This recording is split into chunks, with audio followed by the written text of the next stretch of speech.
Nah, sekarang kami ingin memberikan contoh tentang monetisasi SAC pembelajaran. Nah, kenapa kami masuk ke dunia pembelajaran?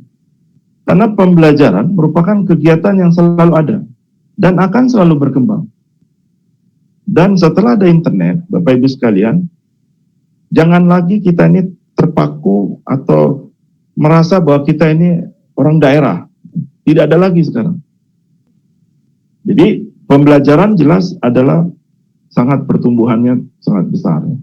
Kemudian juga bidang pembelajaran ini sangat beragam. Sangat luas segmennya juga sangat beragam.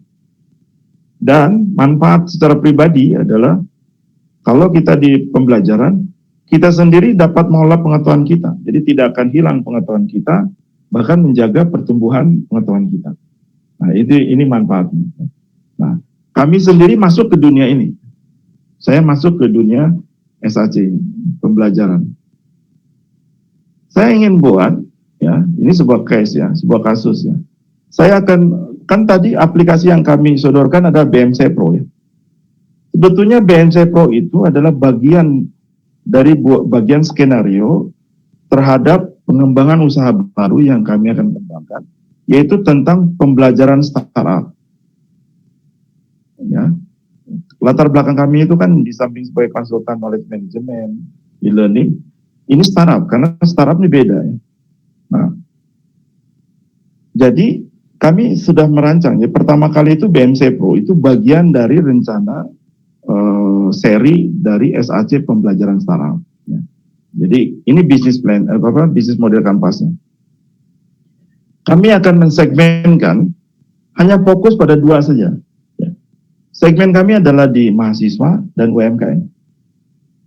Kami tidak akan menyentuh yang lain. Ya. Jadi kalau ada yang mau belajar selain dari mahasiswa dan UMKM, tetap diterima. Tetapi fokus segmen yang besarnya adalah mahasiswa dan UMKM.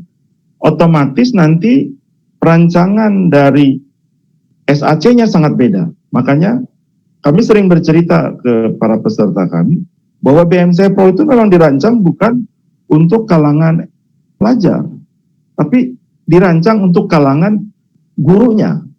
Ya. Jadi saya mengajar ke guru gitu kan. Dosen mengajar ke mahasiswa atau dosen mengajar ke guru, instruktur mengajar ke instruktur, calon instruktur lagi. Sehingga desainnya beda. Nah, kami fokus di mahasiswa dan UMKM. Ya. Nah, sekarang apa yang akan kami berikan? Ya. Artinya value-nya apa ya, yang akan kami berikan? Yang akan kami berikan adalah konten interaktif, ya, karena berbasis SAC. Artinya kontennya itu adalah free. Berapa banyak orang yang buat free? Maka kita buat free aja kontennya. Oke? Kami memanfaatkan nanti dengan web service lain seperti Google Form bisa, ya, atau WordPress bisa, atau blog bisa, dan sebagainya. Nah, konten interaktif. Kedua, workshop. Ya. Jadi kami akan memberikan layanan workshop, ya, ke mahasiswa dan UMKM, dan juga pendampingan bagaimana bisa mengembangkan startup. Kemudian juga membangun jejaring. Ya. Jadi orang pengembang usaha yang baru tentunya kan yang diharapkan ada jejaring. Jadi 4 ini yang akan kami berikan. Okay. Channelnya apa yang akan kami bangun? Kami akan bangun lewat website, kami akan buat aplikasi interaktif, yaitu pakai SAC ya, nanti sini. Kemudian pada sosmed, sehingga informasinya nanti perihal workshop, aplikasi yang harus di-download lewat website ya, atau juga lewat sosmed bisa sampai ke sini. Dan menjaganya member yang ada di sini lewat newsletter, ya, lewat email, ya. Kemudian lewat sosmed. Apa yang akan kami dapat? Ya? Yang akan kami dapat adalah keanggotaan, ya, subscription. Ya. Jadi orang akan men-subscription. Ya. Bisa saja free dulu. Kemudian nanti si mahasiswa dan UMKM dia mau workshop, ya, mau mengikuti pelatihan BMC, pelatihan business plan, ya. pelatihan bisnisnya, bukan pelatihan SAC-nya, bukan, pelatihan bisnisnya. Kemudian akan juga pendampingan. Jadi bagaimana mencari investasi dan sebagainya, bagaimana membuat bisnis plan yang baik dan sebagainya. Nah, selanjutnya apa yang harus kami siapkan? Sumbernya. Kami harus siapkan kantor, kami harus siapkan jaringan, kami harus siapkan konten dan juga materinya, kami harus siapkan instruktur dan pengembangnya. Pengembang aplikasinya kan harus disiapkan. Nah, apa yang harus kegiatan yang kami buat? Kami akan buat marketing, ya, manajemen konten. Kami akan buat aplikasi SAC pembelajaran. Kami akan memberikan pelatihan dan juga pendampingan. Nah, kemudian mitra kami siapa? Jelas mitra kami adalah Smart Apps Creator. Ya. Artinya Smart Apps Creator ini akan jadi platformnya.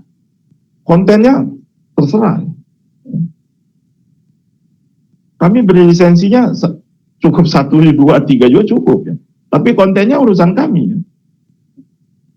Jadi investasinya adalah di lisensi, tapi harus jadi mitra gitu. Kalau terjadi error gimana? Kan harus dikasih tahu ke pihak SAC. Kami sudah buat tentang BMC Pro, tentang business plan dan sebagainya. Error itu, kan harus kami kontak SAC, bukan kontak siapa.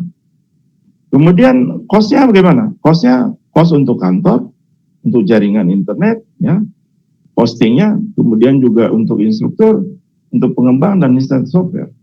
Ini adalah sebuah contoh bagaimana kami sendiri akan membuat startup, ya, khusus pembelajaran berbasis SAC. Jadi kami perlu list dulu bidang apa saja yang mau dibuat. Bahkan kami sudah minta ke tim kami, ya, kebetulan anak-anak kami, kita harus buat tentang pembelajaran bahasa Inggris untuk anak-anak. Dan itu peluangnya lebar, ya, bahasa Inggris untuk anak-anak. Bisa untuk matematika saja lebar sekali. Sangat lebar sekali. Tentang pembelajaran pengkodean lebar sekali. Jadi monetisasi SAC itu begitu sangat besar, ya, Bapak Ibu sekalian. Smart Apps Creator menjadi sebuah perangkat, ya, membuat aplikasi tanpa pemrograman. Ya, BMC itu merupakan teknik untuk memudahkan dalam perencanaan dan pembangunan usaha-usaha baru. Jadi Bapak Ibu sekalian yang sudah punya keahlian SAC, jangan khawatir akan mendapatkan ekonomi baru. Ini jangan dianggap ringan, ya. Jangan sampai kejadian di sebuah daerah, ya. Hanya dia katanya orang itu adalah kalau dalam bahasa Sunda adalah nyegik, katanya, ya, menyembah setan karena uangnya banyak. Padahal uangnya dikasih dari YouTube, ya. Karena dia bisa buat rumah di situ. Di perkampungan dalam dia bisa buat pusat YouTuber, ya. Bayangkan itu. Jangan sampai begitu cara berpikir. Jadi usaha baru ini dengan adanya internet, dengan ada SAC, mau di mana saja bisa terjadi. Peluangnya lebar. Monetisasi Smart Apps Creator itu sangat beragam, ya. Tapi secara umum ada 5, ya. Training, consulting, ya, product and service, seperti yang kami jelaskan tadi, portal, aplikasi, dan template SAC, dan web service yang bisa diintegrasikan dengan SAC. Yang 5 ini terus terang masih kosong orang Indonesia, ya. Betul-betul masih kosong ini. Saya nggak ngerti, ya. Apa ketakutan dengan YouTube, ya, Google Form, Zoho, ya, Monkey email, Monkey survei, banyak sekali nih. Kami cek semuanya. Luar biasa nih persaingan di web service. Dulu kami tidak menyangka, ya, bahwa SAC itu ternyata menjadi peluang besar untuk pertumbuhan web service di Indonesia. Dulu kami terang-terang saja, ya. Sekarang setelah kami pelajari, ternyata persaingan di situ yang besar sekali. Dan peluang bagi kita karena di Indonesia masih kosong. Oke, itu kesimpulannya, ya, Bapak Ibu sekalian.